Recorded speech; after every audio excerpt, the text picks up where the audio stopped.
Shalom. Silakan duduk Bapak Ibu Saudara. Puji Tuhan. Ya, kita ada di tempat ini karena kasih Kristus. Amin. Kasih Kristuslah yang telah menyatukan kita. Kasih Kristuslah yang telah melakukan perkara-perkara ajaib dalam kehidupan kita. Karena kasih Kristus, maka kita diselamatkan. Nah, pada ibadah Jumat Agung ini, ya, saya akan menyampaikan kebenaran firman Tuhan tentang Sang Raja yang berkorban. Sang Raja yang berkorban. Ya. Kita percaya bahwa Yesus Kristus Tuhan adalah Raja di atas segala raja. Amin. Ada banyak hal. Dia datang sebagai Raja. Dia menyatakan kuasa kerajaannya di muka bumi ini. Dia mati sebagai Raja. Bahkan dia bangkit sebagai Raja. Dan dia akan datang kali kedua. Bahkan dia terangkat ke surga untuk duduk menjadi Raja, ditahbiskan, dan akan kemudian turun untuk membuat kita menjadi Raja dan Imam. Amin. Yesus Raja. Tidak ada yang bisa memungkiri akan hal ini. Bukti kelahiran Yesus. Orang berkata, orang Majus datang menyembah dia. Itu hanya orang Majus, orang pintar. Tapi menurut catatan sejarah, orang Majus ini adalah raja-raja kecil yang ada di daerah Persia sana. Yang kemudian mereka datang karena melihat ada keagungan di langit, ada bintang yang besar yang menyatakan telah lahir seorang raja yang luar biasa. Karena mereka mau menghormati sang raja yang lahir, maka mereka datang untuk mempersembahkan korban kepada sang raja. Kelahiran Yesus membuktikan bahwa dia adalah raja. Apalagi dalam perkara dalam perbuatannya, bahkan lautan pun teduh oleh karena perkataannya. Betul kan? Berarti ada kuasa, ada otoritas. Inilah yang menyatakan kuasa otoritas bahwa Allah dalam Yesus. Yesus adalah, ya kita tahu duinatur Yesus, ya. Yesus sungguh-sungguh manusia. Ada yang berkata Yesus 100% manusia. Iya, betul. Dia lahir berinkarnasi menjadi daging, ya, seperti kita. Tapi dia Yesus juga adalah Allah, Sang Firman, Allah sendiri yang turun ke bumi, yang berinkarnasi, masuk dalam rahim Maria dan kemudian lahir ke bumi. Jadi dalam diri Yesus berdiam keilahian, kealahan itu. Nah, sebagai manusia, dia juga sama seperti kita.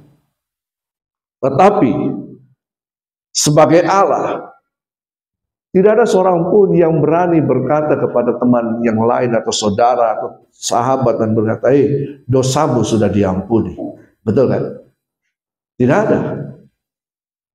Berarti Yesus menyatakan diri ketika dia mengampuni. Dia berkata kepada siapa? Kepada ada orang yang lumpuh, lalu kemudian ketika Yesus datang ke satu rumah, lalu orang mendengar Yesus ada di situ, mereka membawa orang yang sakit, membongkar atap dan menurunkannya dan berkata apa?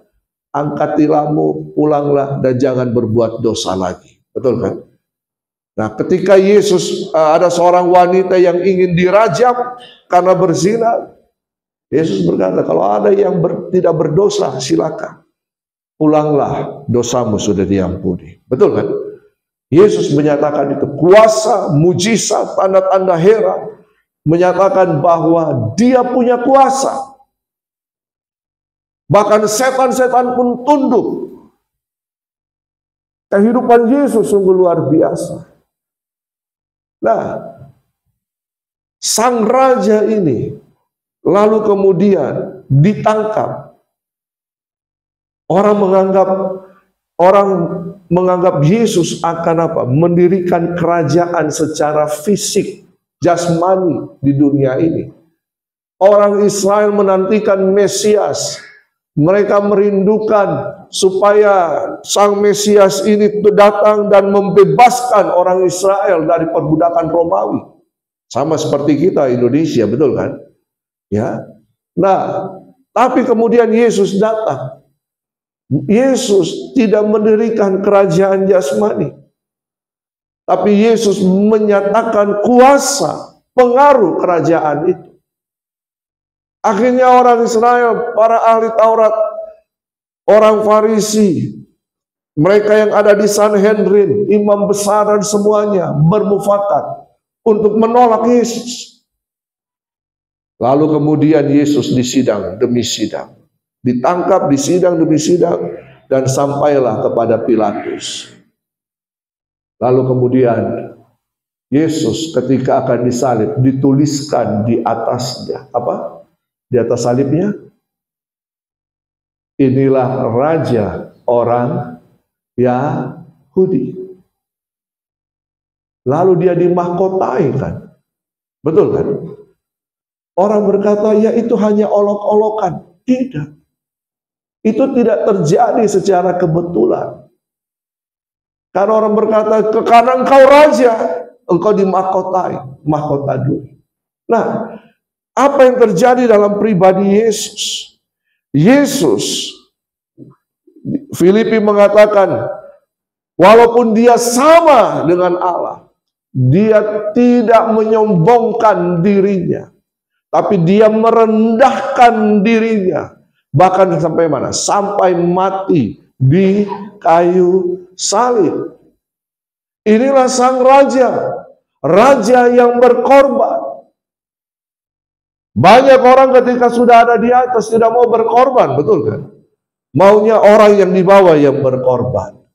Ini sang raja yang menyatakan ya pengorbanannya. Karena apa? Karena dia sayang terhadap rakyatnya. Dia sayang, dia cinta kepada umatnya. Siapa umatnya ini? Kita yang percaya kepadanya, betul kan? Dia cinta manusia. Dia cinta segala bangsa. Yesus cinta segala bangsa. Berarti mana lagi terus? Bangsa di dunia, betul kan? Dia tidak peduli latar belakang kita, dari suku mana kita ada, dari bangsa apa, warna kulit kita mungkin berbeda, ukuran bola mata kita beda, tapi karena kita, dia berkorban.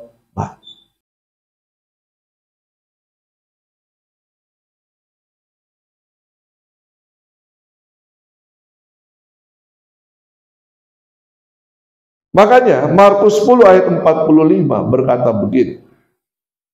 Karena anak manusia juga datang bukan untuk dilayani, melainkan untuk melayani dan untuk memberikan nyawanya menjadi tebusan bagi banyak orang. Daniel melihat anak manusia, sang Mesias itu, dalam bahasa Yunani Kristus, turun dalam penglihatan Daniel. Mesias atau Kristus, inilah yang diartikan, yang diurapi. Tapi siapa yang diurapi? Seorang raja. Betul kan? Seorang raja diurapi. Jadi dalam kehidupan ini, mari kita merajakan Yesus. Seorang raja punya kendali penuh atas kehidupan kita.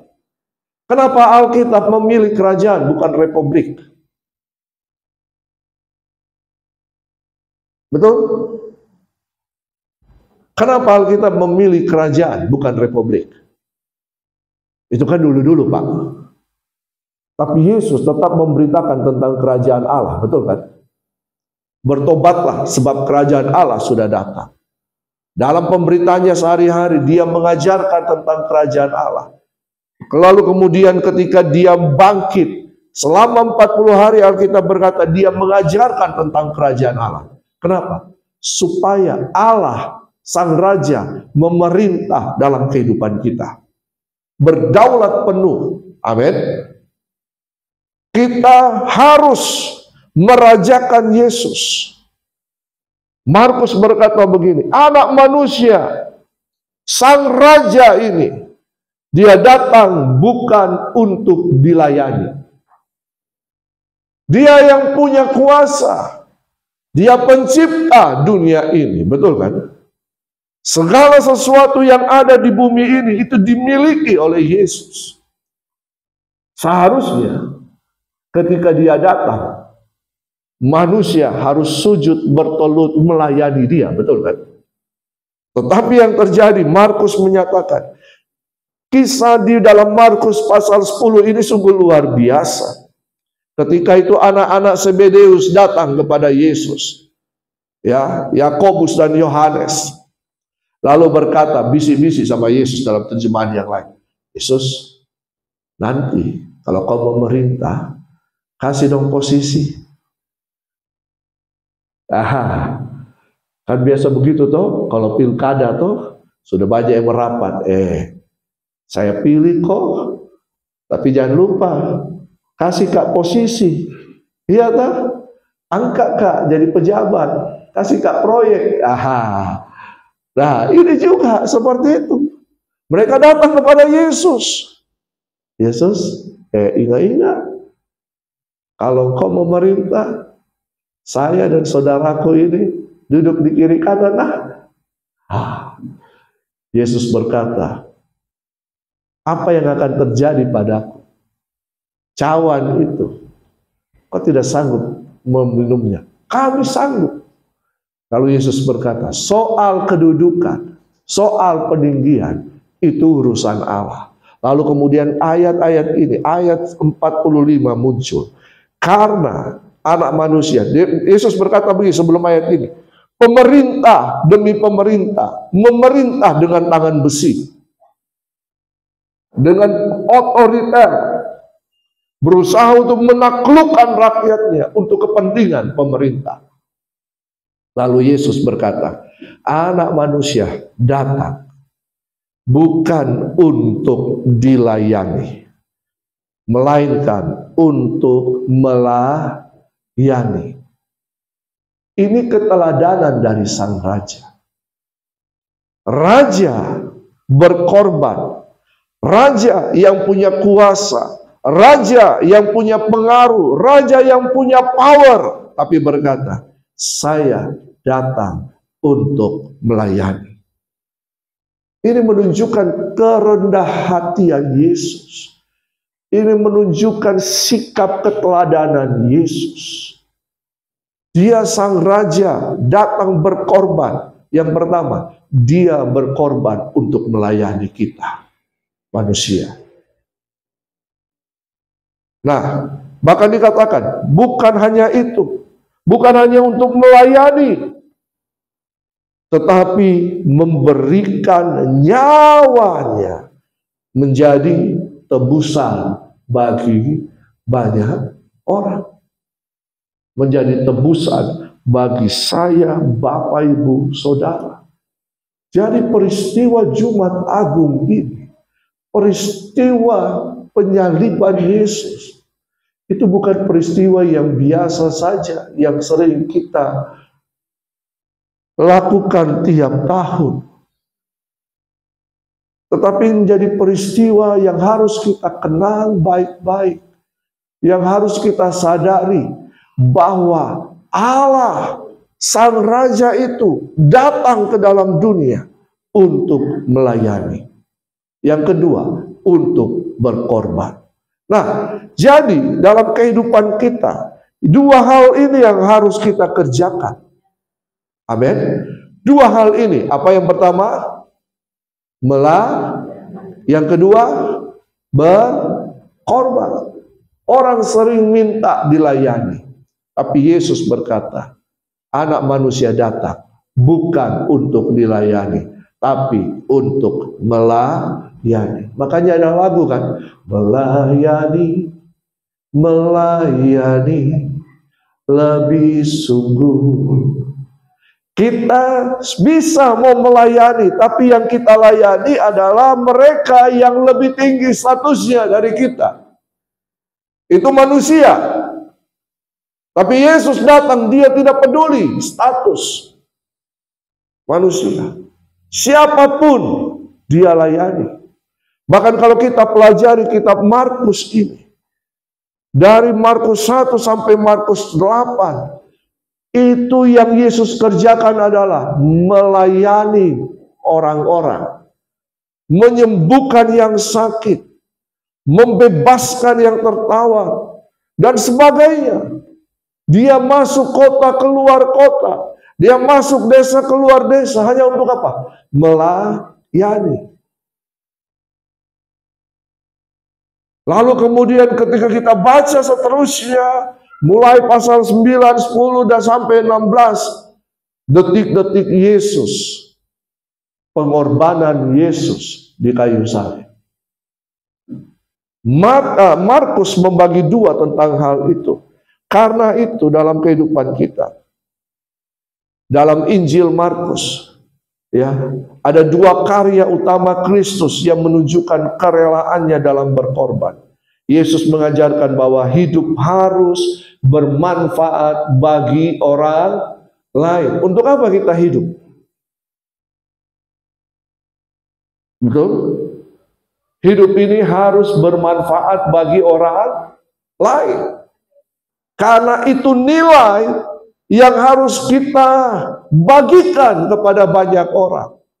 Saya harus bermanfaat bagi keluarga saya. Saya harus bermanfaat bagi lingkungan saya. Saya harus bermanfaat bagi gereja. Saya harus bermanfaat bagi bangsa. Makanya ada seorang presiden berkata, jangan tanya apa yang harus diberikan bangsamu, negerimu kepadamu. Tapi tanyakan apa yang kau sudah berikan kepada bangsa. Betul kan? Nah, kita harus bermanfaat. Dengan demikian hidup kita akan berdampak. Yesus bermanfaat. Betul kan? Ketika dia datang kemana-mana, orang banyak datang berbondong-bondong untuk bertemu dengan dia. Karena dia bermanfaat. Bukan memanfaatkan. Bedakan ya.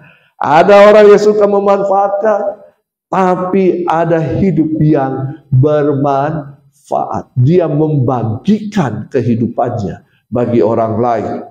Apa yang menunjukkan bahwa Yesus rela berkorban? Tadi saya sudah katakan ada dua hal. Yang pertama, bahwa hidup untuk melayani. Hidup ini adalah kesempatan. Hidup ini untuk melayani Tuhan. Lagu ini sungguh luar biasa. Kita suka menyanyikannya, betul? Siapa di sini yang suka menyanyikannya? Semua kan? Tapi berapa banyak yang melakukannya? Aha, coba lihat kiri kanan. Kamu melakukannya? Ya? Atau misalnya mau minta bikin kopi bapak-bapak, suruh istrinya, "Mah, kopi dulu." Kalau istrinya lagi sibuk, mana kopiku? Berarti ini suami-suami yang minta dilayani. Padahal seharusnya mengikuti keteladanan Yesus apa? Melayani. Ayo di sini bapak-bapak, siapa yang suka cuci piring kalau setelah makan? Ini hal yang kecil.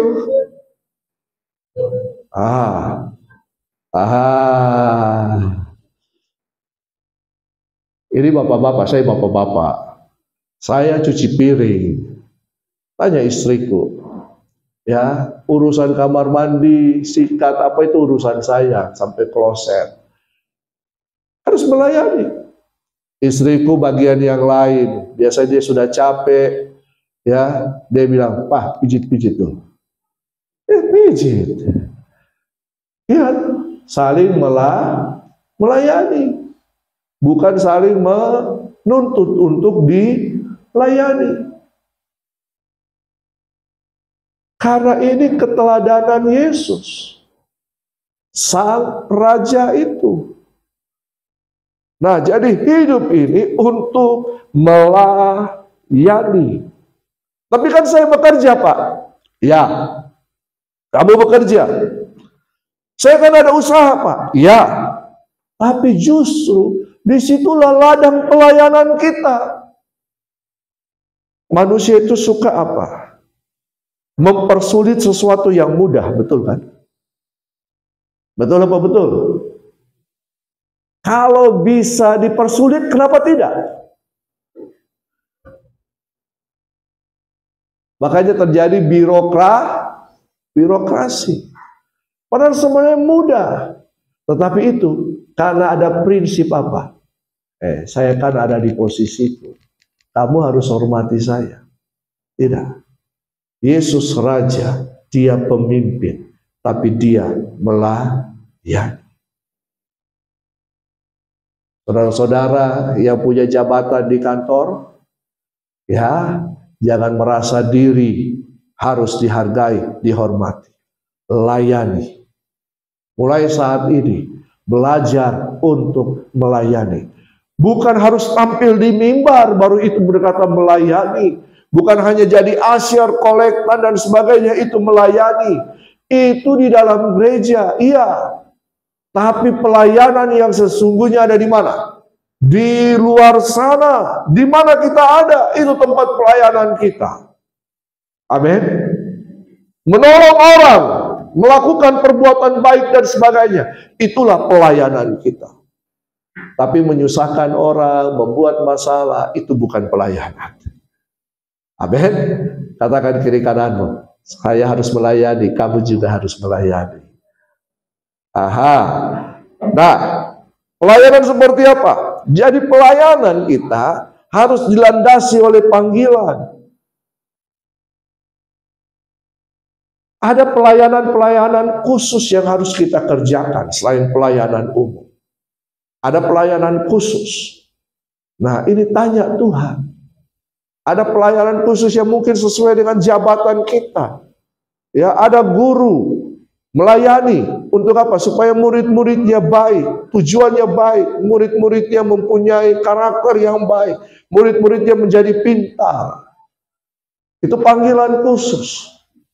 Ada panggilan-panggilan khusus dalam kehidupan kita. Karena itu, temukan pelayanan. Seperti saya, panggilan khusus untuk jadi hamba Tuhan. Betul kan? Ini panggilan khusus. Tidak semua bisa jadi pendeta. Ya, saya dulu cita-citanya jadi dokter. Tapi tidak bisa juga. Tidak tembus. Tulisan saya saja yang tembus. Ya. Nah, jadi ada panggilan Tuhan. Sejak kelas 3 SMP saya menyerahkan hidup saya kepada Tuhan. Ada panggilan Tuhan yang kuat. Untuk apa? Melayani Tuhan. Ada panggilan. Nah, yang kedua, pelayanan itu kepada mereka yang membutuhkan. Ada banyak orang yang membutuhkan pelayanan kita. Bukan kepada mereka yang sudah ada dan yang di atas kita, yang baru kita bingung, itu adalah pelayanan. Pelayanan kepada mereka yang membutuhkan. Lalu kemudian apa? Pelayanan harus disertai dengan kuasa. Doakan pelayananmu. Artinya begini, doakan pekerjaanmu, doakan usahamu, supaya lewat itu saya bisa melayani Tuhan di situ. Nanti lihat Bapak Ibu Saudara, Tuhan akan mempertemukan engkau dengan banyak orang yang ingin dilayani, yang ingin dikuatkan, yang ingin dibawa berjumpa kepada Kristus, yang ingin ditolong. Itulah hidup yang bermanfaat. Amin. Yesus tahu ketika dia pergi ke satu tempat, dia tahu dia akan ketemu dengan siapa. Pernah dengar cerita seorang yang punya 5 suami, bahkan 6 suami. Betul kan? Kan Yesus tidak, Yesus itu dari atas mau ke daerah bawah, dia harus melewati Samaria. Orang-orang Israel itu kalau mau melewati tanah Samaria, mereka harus putar jauh. Tapi Yesus sengaja melewati Samaria hanya untuk bertemu dengan satu wanita ini. Ketika ada pertemuan, Yesus layani, ada perjumpaan dengan Yesus. Si wanita ini, Potini ini namanya Potini. Orang Katolik itu menganggap orang suci, ya, Potini, yang hidup kumpul kebo. Harusnya kita bilang kumpul tedong nih.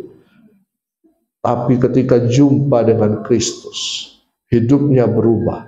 Satu kampung, satu kota datang kepada Yesus. Amin. Lalu yang berikutnya, dalam Lukas pasal 22 ayat 7 berkata, sebab siapakah yang lebih besar, yang duduk makan atau yang melayani? Bukankah dia yang duduk makan, betul kan? Tetapi aku ada di tengah-tengahmu sebagai pelayan. Dalam Markus pasal 10 Yesus berkata, kalau kamu mau jadi pemimpin, harus jadi pelayan.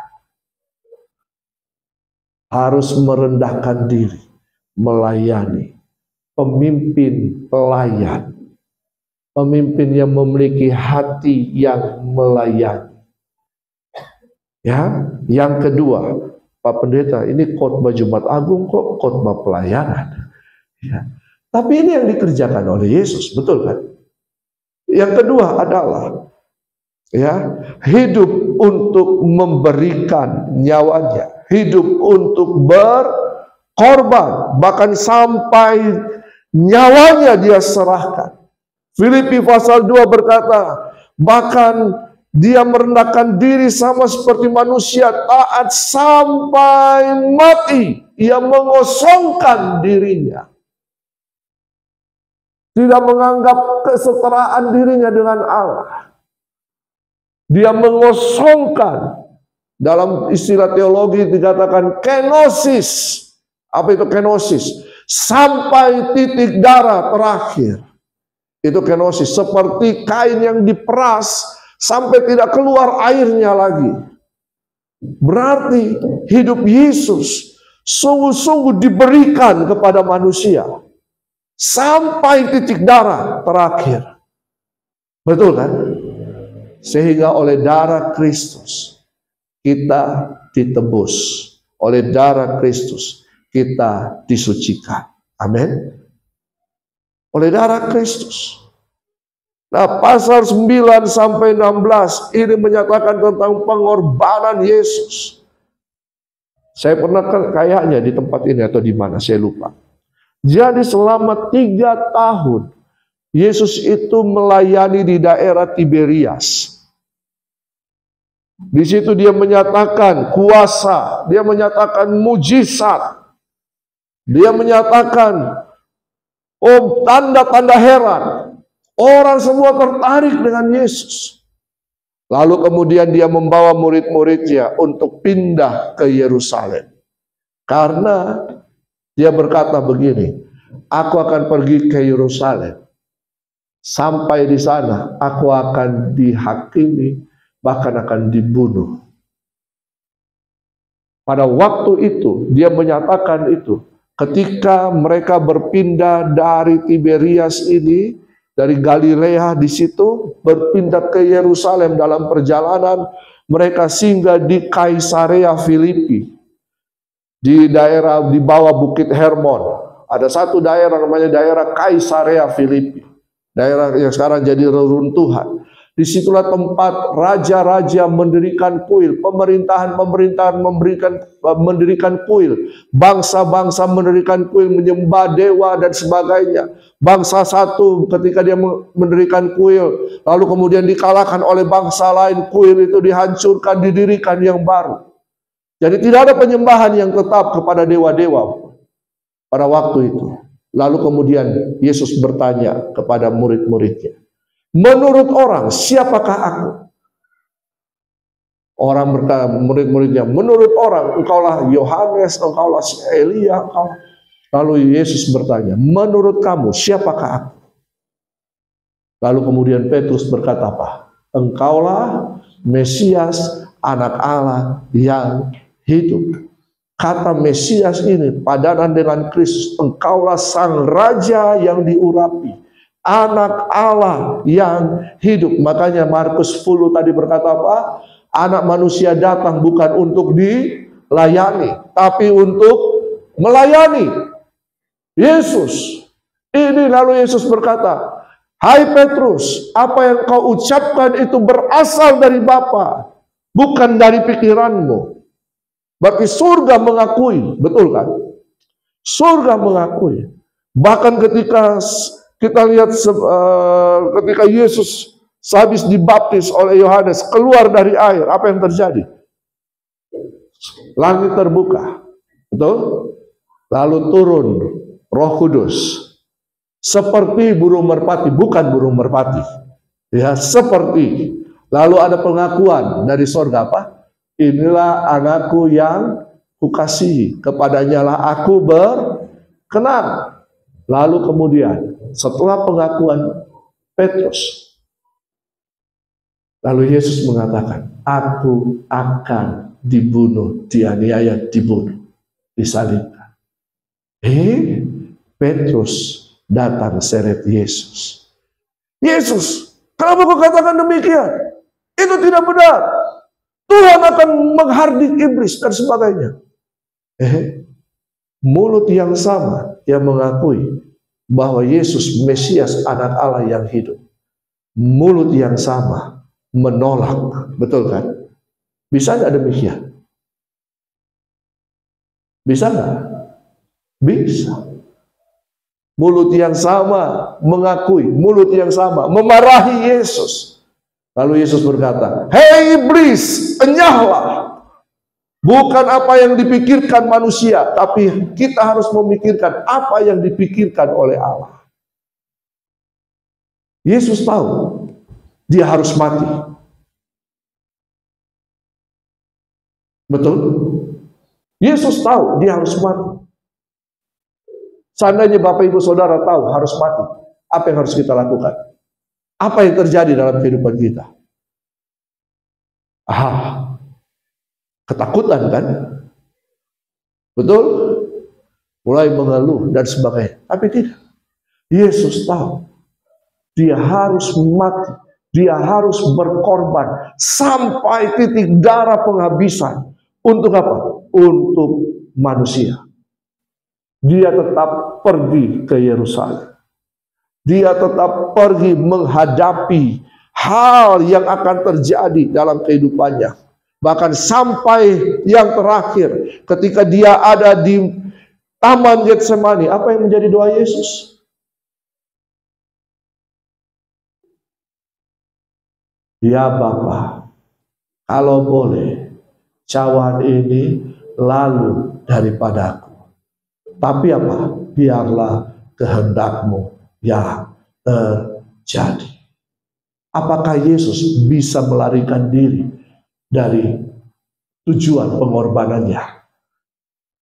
Bisa nggak? Bisa nggak?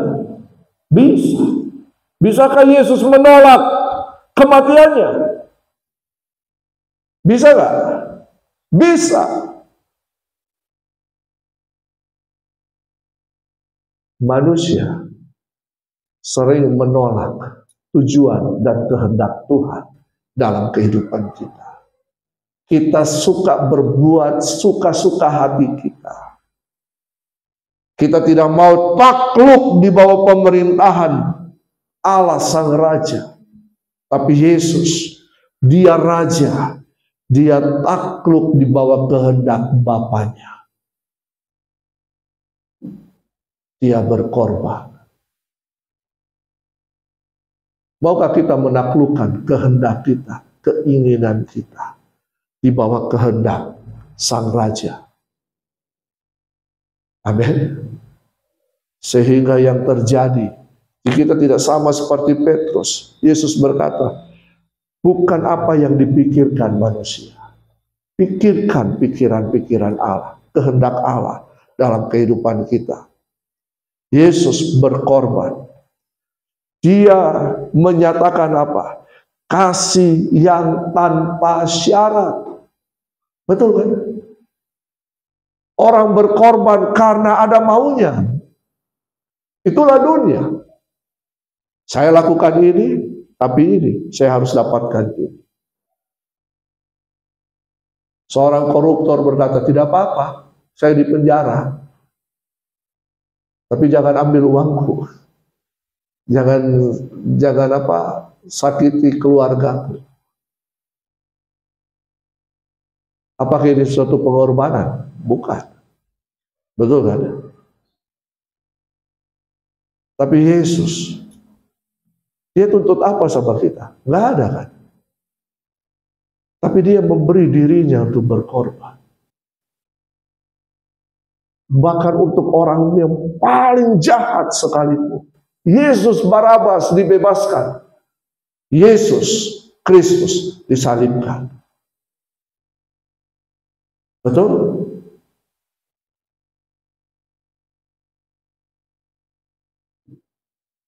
Dia memberikan kasih tanpa syarat. Dia mengenakan kasih walaupun, meskipun. Perhatikan ini, kasih Yesus tidak bersyarat, tapi kasih manusia kadang bersyarat, bahkan selalu bersyarat. Betul? Kita ikut Yesus. Apa tujuan kita ikut Yesus? Kita percaya Yesus. Mungkin karena kita dengar promosi. Kalau percaya Yesus, kamu pasti akan bebas dari hutang-hutang. Kamu pasti akan disembuhkan. Tapi ketika sudah percaya Yesus, dibaptis, tidak terjadi mujizat. Apa yang terjadi? Iri di Kau saja Tuhan. Terus apa? Ada. Terus tidak dan selamat.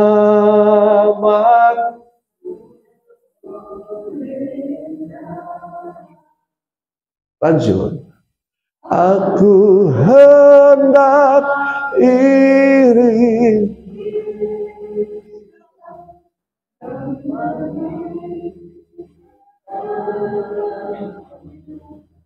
akan jadi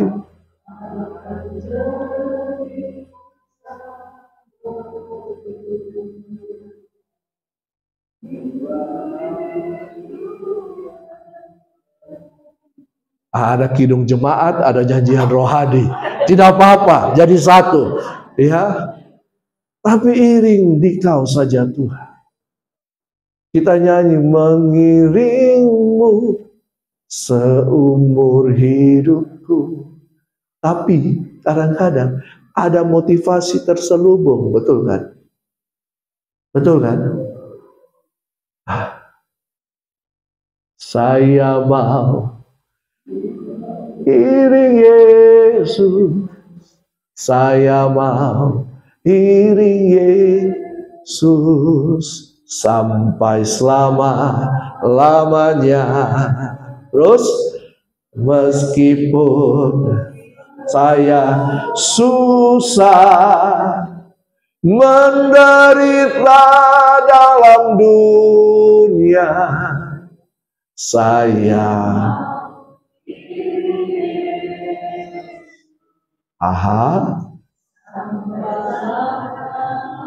Tuhan, kalau Kau tidak berkati saya percuma percaya sama Tuhan.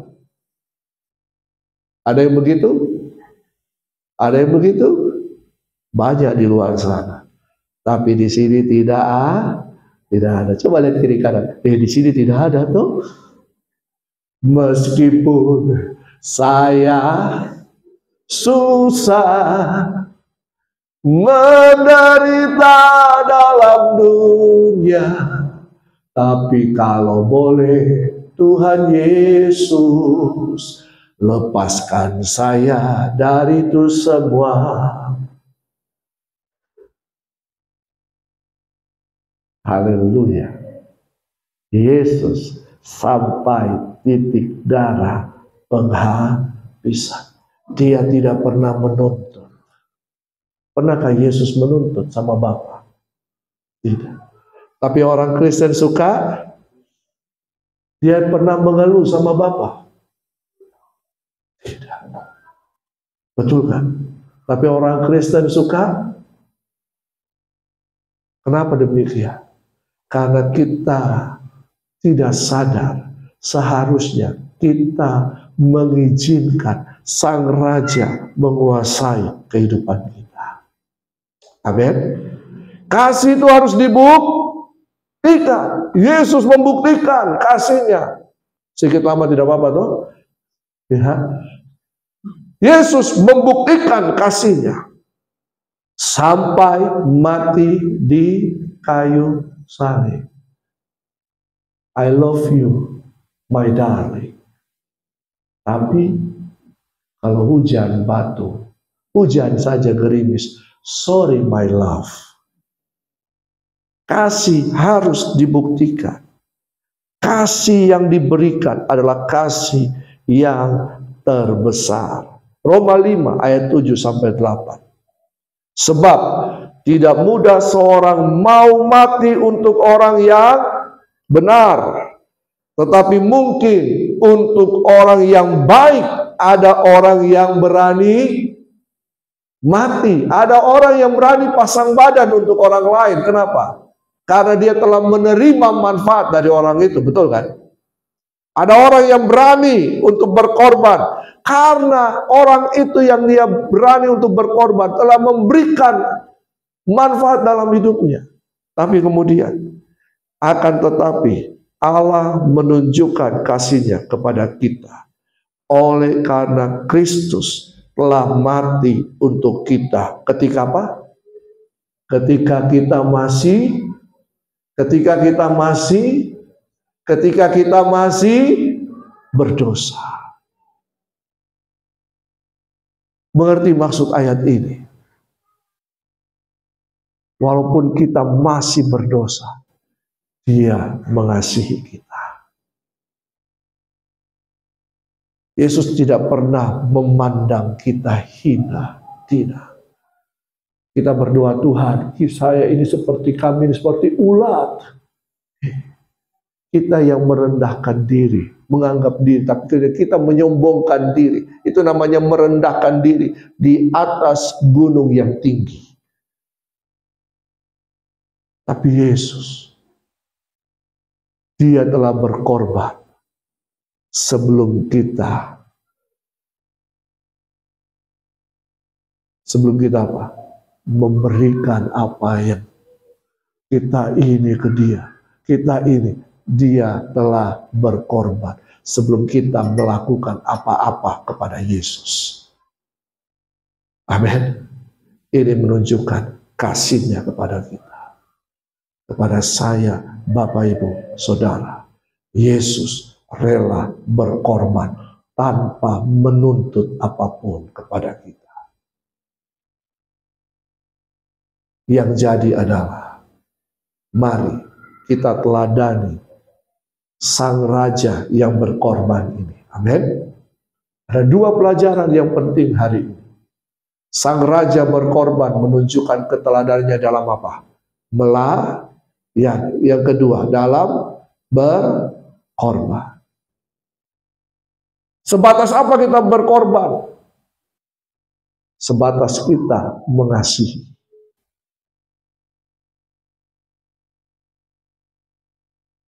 Tante dan ibu, beda itu korbannya. Seorang ibu akan berkorban lebih besar daripada seorang tante, walaupun dia saudara dari seorang ibu. Betul kan? Sebesar apa kita berkorban? Sebesar kasih kita. Kalau begitu, bagaimana kasih kita kepada Yesus? Apakah kasih kita hanya terbatas kalau saya diberikan, saya terima sesuatu dari Yesus? Atau walaupun meskipun aku susah, menderita dalam dunia, saya mau mengasihi Yesus sampai selama-lamanya. Yang mana? Yang mana?